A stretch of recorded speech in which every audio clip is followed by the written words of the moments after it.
Bismillahirrahmanirrahim. Assalamualaikum warahmatullahi wabarakatuh. Welcome to EA English. Today we have day 7 for spoken English live classes with Imran Ali Rai. Along with us we have Effie. Hi Effie, Assalamualaikum. Walaikum salam. How How do you are do? you? I'm good, thank you. Thanks a lot. Today we are going to learn an elementary topic with a height and weight, face and head, age and common expression, and also we are going to use it. तो आज हमारा पहला topic height and wait पे है। जब कभी हम किसी की हाइट के बारे में बात करें तो सबसे पहले हमें उसकी दो अल्फाज को याद रखना होगा। Number 1 tall, number 2 short. Tall का क्या मतलब है? लंबा। और शॉर्ट का मतलब? छोटा। Okay, that's great. Effie, you are intelligent girl. You're pretty intelligent.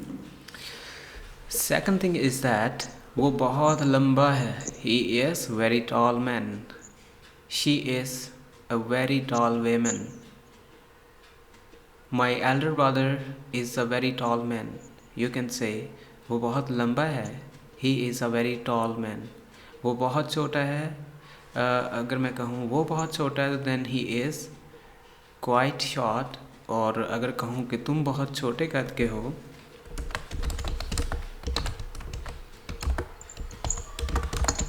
so क्या कहेंगे? You are quite short. Okay. और अगर आप ना लंबे हो ना ज़्यादा छोटे, mean if you are not tall or short, you can say you are of medium height. तो वो कौन सी होती है? दरमियाना कद। कौन सी हाइट? मीडियम। दरमियाना कद। Yes, medium height. या मीडियम हाइट, दरमियाना कद, medium height. All right. About height and weight, if we talk about weight, we can say he is really slim. Slim का मतलब पतला और thin का मतलब भी पतला.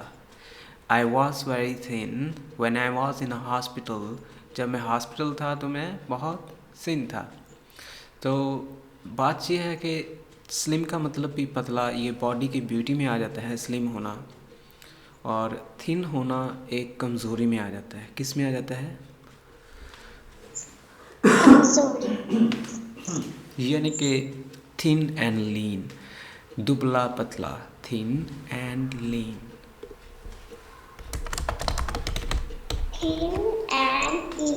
लीन, थिन एंड लीन, दुबला पतला। सो कुछ ये चीज़ है कि अगर if you are going to be formal और polite you should use slim. आपको स्लिम कहना है, थिन नहीं कहना। Avoid using thin, you should use slim. क्या यूज़ करना है? स्लिम। जहाँ पतला कहना हो वहाँ स्लिम बोलो। थिन का मतलब बारीक में भी आ जाता है। अगर वो कहना ही इज़ वेरी थिन तो इसका ये मतलब बन जाता है कि वो बहुत बारीक है। अगर कहना चाहें वो पतला है, he is very slim. Alright. Doctor ने कहा कि मैं ज़्यादा वज़नी हो गया हूँ, तो वज़नी के लिए ओवरवेट आ जाता है। क्या आ जाता है? ओवरवेट। तो ये पढ़िएगा, the doctor said I was overweight. The doctor said I was overweight. Doctor ने कहा कि मैं ज़्यादा पतला हो गया हूँ। डॉक्टर ने कहा कि मैं ज़्यादा वज़नी हो गया हूँ। हाँ, वज़नी हो गया हूँ। That's right. Forgive my words, वज़नी हो गया हूँ। वास हो गया, बी हुआ होना, और वास हो जाना, यानी पास्ट की बात है। क्योंकि डॉक्टर ने कहा था ना, वास बी की दूसरी फॉर्म है। बी का मतलब होना और वास का मतलब हुआ। So the doctor is the cat is very fat. The cat is very fat, यानी बिल्ली बहुत मोटी है। अगर आप फैट का वर्ड यूज़ नहीं करना चाहते, you can use the word dumpy, meaty, overweight, heavy, large, solid. Okay, you can use these words. Instead, when you are going to say someone is fat, you can say he is dumpy, he is meaty, Dumpy. He is overweight, meaty. heavy, orange, heavy, large, solid. solid, chode. The next one is that face and head. So the next word is face and head. Face and head. When you are going to say कि वो काले रंग का है, वो काले रंग का है, you should not say he is of black color. You might say she has dark skin.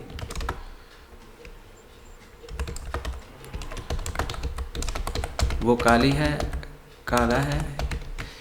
He has dark skin. He is of dark skin. मेरे बाल काले हैं.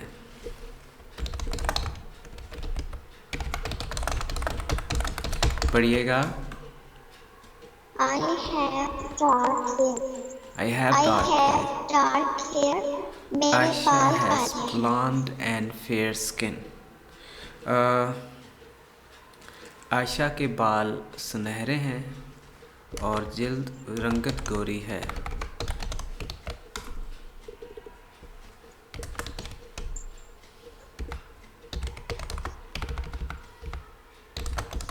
आयशा Aisha के बाल has blonde hair blonde hair, and fair skin. उसके बाल सुनहरे हैं और रंगत गोरी है. क्या है? आयशा के बाल सुनहरे हैं और रंगत गोरी है. रंगत गोरी है. क्लियर? Yes, clear. उसकी आंखें नीली हैं.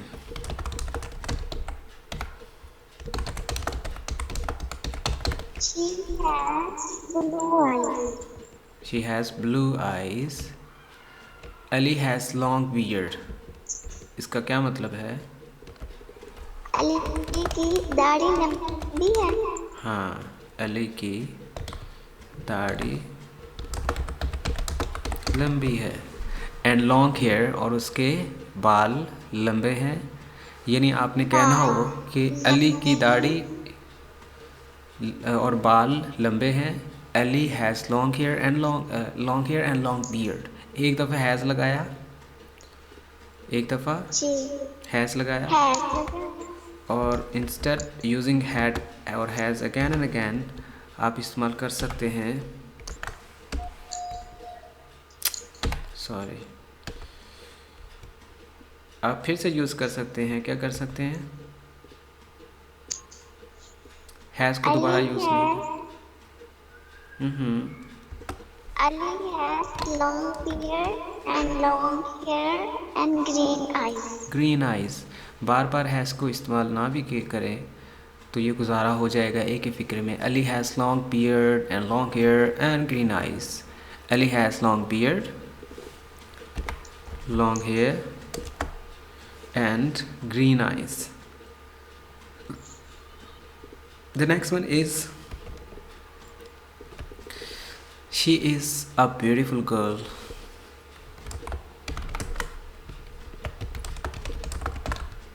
खूबसूरत. बाज़ लोगों में से कुछ लोगों को इल्म नहीं होगा कि हम उर्दू में अगर कहते हैं कि वो लड़का हसीन है, खूबसूरत है, लेकिन इंग्लिश में हम उसको हसीन या खूबसूरत नहीं कह सकते. इंग्लिश का वर्ड है ब्यूटीफुल, जिसका मतलब होता है हसीन व जमील, खूबसूरत. मगर उर्दू में तो हम दोनों के लिए इस्तेमाल कर लेते हैं, लेकिन ब्यूटीफुल को हम सिर्फ़ और सिर्फ इंग्लिश में औरतों के लिए, फ़ीमेल वर्ड जेंडर के लिए यूज़ करेंगे. For the boy we can not use the word beautiful. हम मेल के लिए ब्यूटीफुल का इस्तेमाल नहीं करेंगे. फॉर एग्ज़ाम्पल, आप बहुत खूबसूरत हो, यू आर वेरी ब्यूटीफुल, ये कहना ज़ेब नहीं देगा लड़के के लिए. तो हम उसके लिए अदर वर्ड का यूज़ करेंगे, जो हम कह सकते हैं हैंडसम, गुड लुकिंग. और भी कई वर्ड्स हैं, बट जितने आपको याद रखने हैं, आपको गुड लुकिंग यूज़ करना है, हैंडसम यूज़ करना है. और सेकंड थिंग इज़ दैट कि ये चीज़ें में हमने हैज़ का इस्तेमाल डोमिनेंट नज़र आ रहा है. आप गौर करें हैव और हैज़ का इस्तेमाल है। अगर हम इन फ़िक्रों को रिपीट करें तो लिखा हुआ है she has dark skin, I have dark hair, Ayesha has blonde hair, Ayesha has blonde hair, she has blue eyes, Ali has long beard, she is beautiful. तो हम क्या करते हैं, जहाँ पे आपने इस तरह की ब्यूटी के बारे में, फेस के बारे में, हेड के बारे में, ये उसकी मलकियत में ही आता है, तो क्यों ना हम हैव और हैज़ की बजाय हैव गॉट, हैज़ गॉट का इस्तेमाल कर लें। अगर ये लिखा हुआ है शी हैज़ डार्क स्किन, तो इसको आप क्या कहेंगे, she has got dark skin. I have dark hair, तो यहाँ पे क्या आएगा, I have got dark hair. I have got dark hair. Aisha has blonde hair. Aisha has got blonde hair. She has blue eyes. She has blue eyes. और अगर आपने कहना हो कि उसकी आंखें नीली थीं, she had blue eyes, या फिर she had got blue eyes.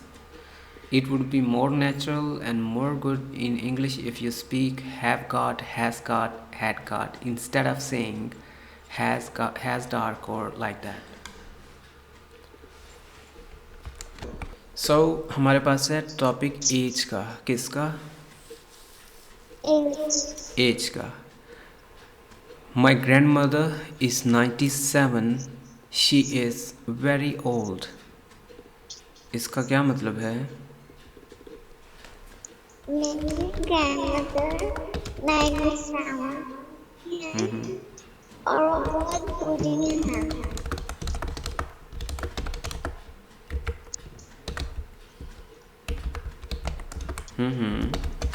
That's right. और वो बहुत ज़ईफ़ हैं। She is very old. Sorry. दोबारा पढ़िएगा इसको। My grandmother is 97. She is that old.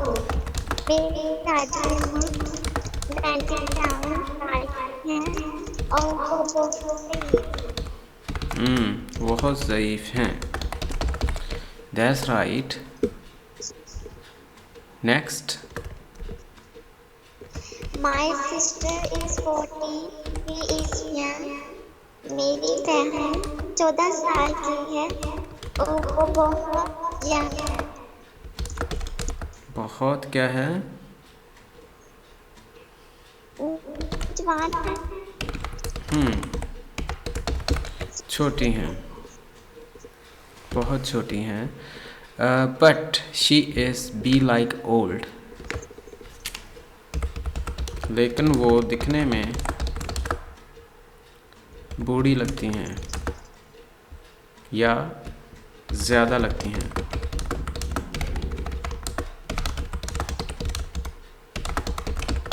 ठीक हो गया।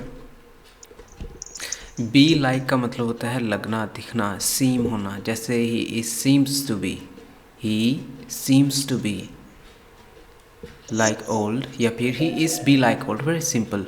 बी लाइक का मतलब होता है लगना, दिखना। ठीक है। The next sentence is my father is 56 but he is like 40।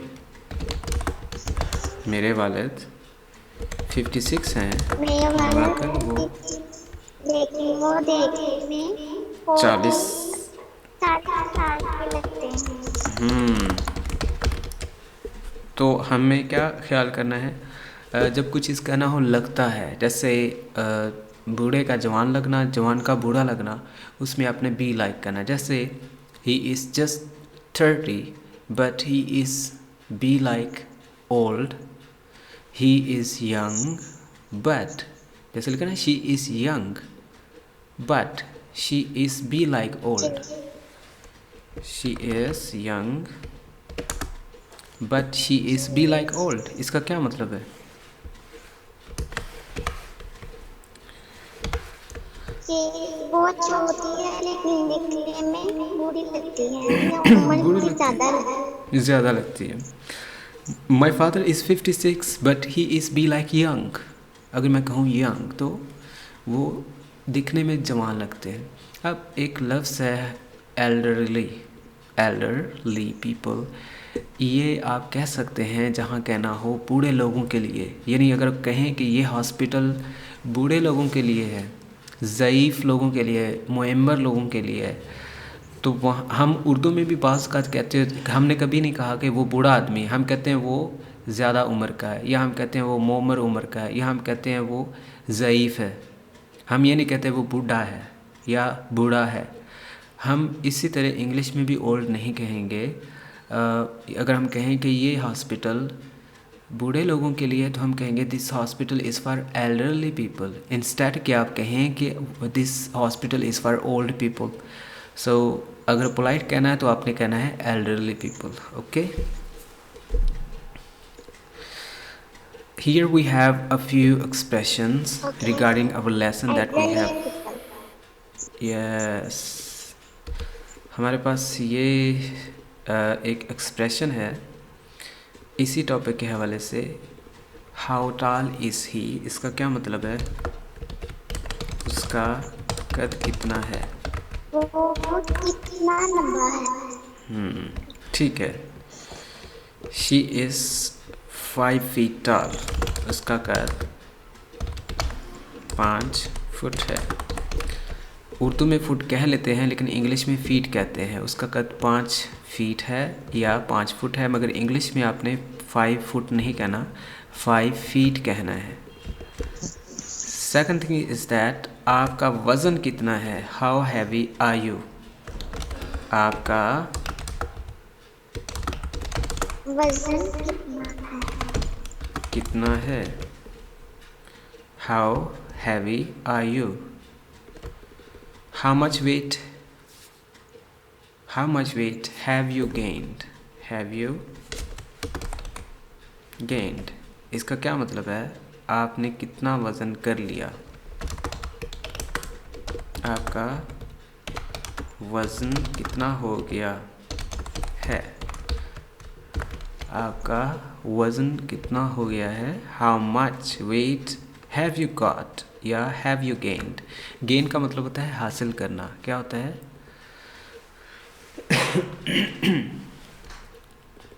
हासिल करना। I gained 5 kg weight within 2 weeks. मैंने 2 हफ्तों में 5 kg वज़न बढ़ाया। Alright. Alright. How much do you weigh? ये weigh की फर्स्ट फॉर्म है वज़न बढ़ाना। आपका कितना वज़न है? ये प्रेजेंट इंडेफिनिट टेंस का फिक्रा है, जिसका मतलब है वे का मतलब है वज़न होना। वे, वेड, वेट, इसकी सेकंड फॉर्म क्या है? वेड, यानी ईडी लगा दिया तो वेट बन जाएगा। चुनांचे हमें हमारी जो मकसूद फॉर्म है वो है वे, फर्स्ट फॉर्म, क्योंकि डू के बाद फर्स्ट फॉर्म है। तो इसका मतलब है आपका वज़न कितना है? हाउ मच डू यू वे, आप कितना वज़न रखते हो, आपका कितना वज़न है। जैसे कि आपकी उम्र कितनी है?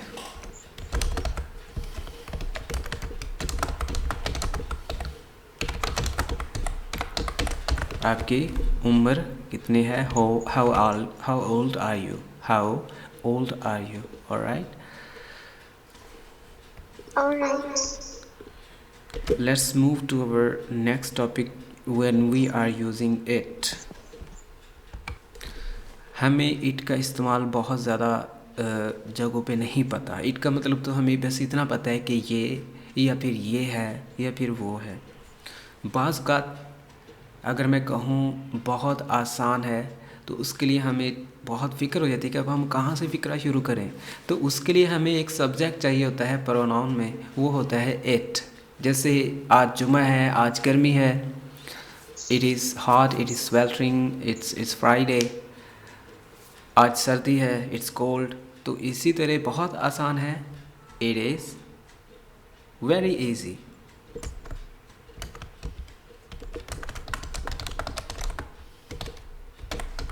It is very easy. English सीखना बहुत आसान है। It is very easy. इतना फिक्रा ये वाला हो गया, इट इज़ वेरी इजी। अब आगे क्या है? इंग्लिश सीखना, to learn English. Yes, to learn English.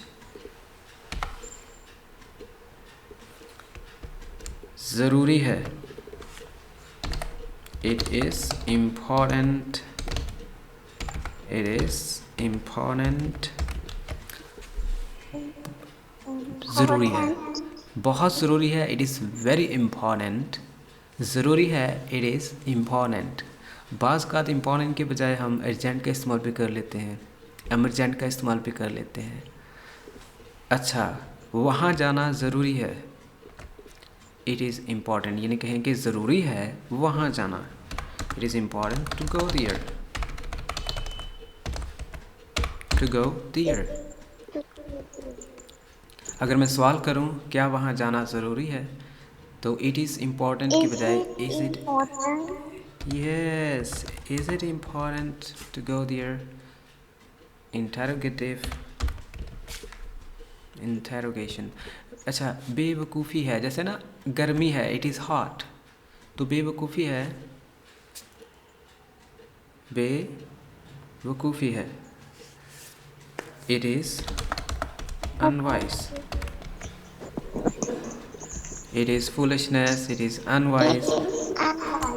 अच्छा, बेवकूफ़ी है उससे शादी करना,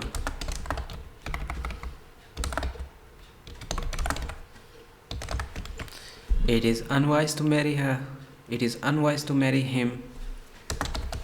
ऑलराइट, ये ठीक है, ये ठीक है, इट इज़ फेयर। हाँ, it is right, it is right, it is fair. ये ठीक नहीं है, इट इज़ नॉट फेयर। कहते हैं ना ये बात ठीक नहीं है, इट इज़ नॉट फेयर, ये ठीक नहीं है। हम कहते हैं ना यार ये तो कोई बात ना हुई, ये तो ठीक नहीं हुआ, चंगा नहीं होया, तो इट इज़ नॉट फेयर, ये ऐसे ही है, इट इज़ लाइक दैट। अच्छा, इसमें कोई मुश्किल नहीं, ये मुश्किल है, ये मुश्किल था, ये मुश्किल है, it is hard, it is difficult, it was difficult, it was hard. इन दोनों में से एक इस्तेमाल कर लीजिएगा। अच्छा, इसमें कोई मुश्किल नहीं थी, इसमें कोई मुश्किल नहीं थी, देयर वाज नो डिफ़िकल्टी, या it was not much difficult, it was not much difficult, it was not much difficult। बोलिएगा, It was not much difficult. it was not much difficult, It was not much difficult. not much, it was not much difficult, It was not much difficult. all right, that was wonderful, it was wonderful, it is nice to meet you, it is nice to talk to you। यानी कि बात करके अच्छा लगा, बात मिल के अच्छा लगा, वहाँ भी इट का इस्तेमाल होगा। अच्छा, मुश्किल था,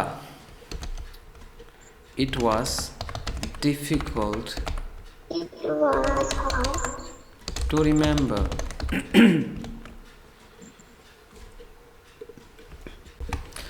याद रखना मुश्किल था, it was difficult to remember। सोने का वक्त हो गया है, पहले मैं कहूँगा वक्त हो गया है, it is time, सोने का to sleep, it is time to sleep, या फिर it is time for sleeping। अच्छी बात है, अच्छी बात है, it is good, it is good। good. पैदल चलना अच्छी बात है। It is good to walk. It is good to walk. अच्छा, It is ये good to सच walk. है। It is true. It is true. कि वो शादीशुदा है। That he is married. क्या ये सच है कि वो शादीशुदा है? Is it true that he is married? He is married. That's right. So Amna, let's have a slight test. Effie, किसी को इंतज़ार करवाना बुरी बात है। किसी को इंतज़ार करवाना बुरी बात है। अच्छा, अच्छी बात है इट इज़ गुड, बुरी बात है it is bad. It is bad. इंतज़ार करवाना to keep someone waiting. Wait. इंतज़ार करवाना कीप वेटिंग। किसी को करवाना कीप समवन वेटिंग। आपको इंतज़ार करवाना कीप यू वेटिंग। मुझे इंतज़ार करवाना कीप मी वेटिंग। मैं थोड़ा सा ये आपको यहाँ पे एक्सपेंड कर दूँ, क्योंकि बात ये है कि जो काम आ जाए वो होता है। कीप मी वेटिंग, मुझे इंतज़ार करवाना बुरी बात है। It is bad to keep me waiting. मेहमानों को इंतज़ार करवाना बुरी बात है, to keep the guest waiting. उस्ताद को इंतज़ार करवाना बुरी बात है, to keep the teacher waiting. Keep waiting, इंतज़ार करवाना। बात क्लियर होगी? ये लिख लीजिएगा, मैं इसको डल कर रहा हूँ। Okay Okay. अच्छा, अच्छी बात है इट इज़ गुड, बुरी बात है इट इज़ बैड। यहाँ रहने में बड़ा मज़ा है, तो सबसे पहले आप क्या करेंगी? बड़ा मज़ा है, इट इज़ फन। यहाँ रहना टू बी हियर, रहना बी टू बी हियर, यहाँ रहना। ये तो बड़ी हैरानगी की बात है। इट इज़, ये है। सो वॉन्डरिंग, वॉन्डरिंग होता है हैरान कुन, यानी हैरानगी की बात। जैसे कहते हैं ना इट इज़ सो वंडरफुल, ये बहुत हैरान कुन है। सिमिलरली हैरानगी की बात होना वो क्या होता है? वॉन्डरिंग। वॉन्डरिंग क्या होता है? हैरानगी की बात, हैरान कुन। अच्छा, ज़रूरी है, इट इज़ इम्पॉर्टेंट। क्या ज़रूरी है? Is it important to come on time, वक्त पर आना। उससे दोबारा बुलाना बेवकूफ़ी होगी।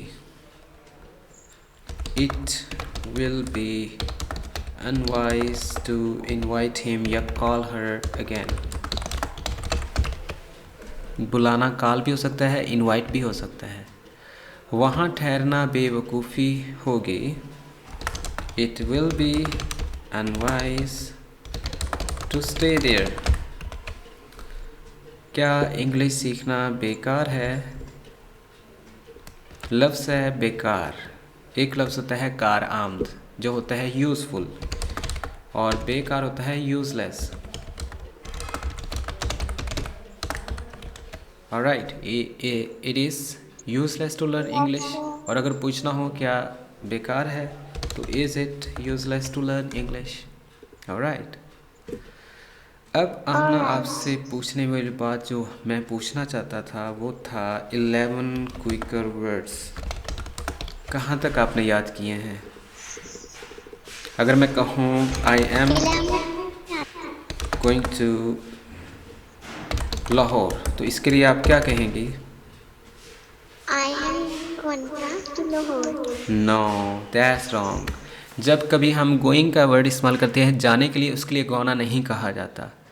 ये गोना इस्तेमाल होता है आप क्या करने लगे हो, मैं सोने लगा हूँ, मैं काम करने लगा हूँ, वहाँ गोना होता है। जाने के लिए ये गोइंग वाला वो नहीं है, गो जाना। कहते हैं I am going to take tea, I am going to have tea, I am going to have friends, I am going to meet you. अब इसका मतलब ये तो नहीं कि मैं जा रहा हूँ, पैदल जा रहा हूँ, इसका मतलब मैं आपको मिलने लगा हूँ। अगर आपने गोना कहना है, I am going to meet you, he is going to sleep now, they are going to take shower, she is going to miss you. इन सब में आता है लगा है, लगी है, लगा हूँ। ये नहीं है कि जा रहे हैं, क्या ये नहीं है कि जा रहे हैं, बल्कि ये है जा रही हूँ, लगा है, लगी लगा है, है, लगा हूँ। जैसे मैं पानी पीने लगा हूँ, I am gonna drink water, I am gonna meet you. अच्छा, अब इनको बोलिएगा I am going to meet you. यहाँ क्या कहना है आपने? I am gonna to meet you.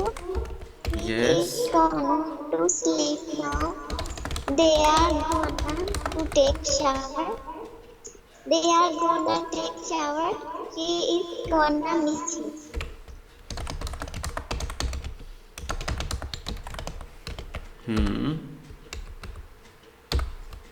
She is gonna miss you. अब इसका ये मतलब मैं आपको मिस करूँगा, I gonna miss you, I am gonna miss you, she is gonna miss you, they are gonna take shower. अच्छा, दूसरा आपने कौन कौन से वर्ड इस्तेमाल किए? जैसे वांट टू, वाना, आई वाना मीट यू, मैं आपसे मिलना चाहता हूँ, आई वाना मीट यू। और हैव टू, हैव था, इसका क्या किया आपने? Have वर्क, मुझे काम करना है, I have the work, I have to work, मुझे काम करना है, आई हैव द वर्क, मुझे काम करना है, ही हैज़ द वर्क, उसे काम करना है। हैव द और हैज़ द, जहाँ पे हैव टू कहना हो वहाँ पे हैव द, जहाँ पे हैज़ टू कहना हो वहाँ पे हैज़ द। Okay, alright. अगर आप मज़ीद दोबारा से इसकी प्रिपरेशन करना चाहते तो आप यूट्यूब पे लिख सकती हैं 11 क्विकर वर्ड्स, और मैंने आपको उसका बताया था। इंशाल्लाह we'll have next lecture tomorrow. It was good to talk to you. Have a good time, Afi. Assalamu alaikum. Allah Hafiz. I love you.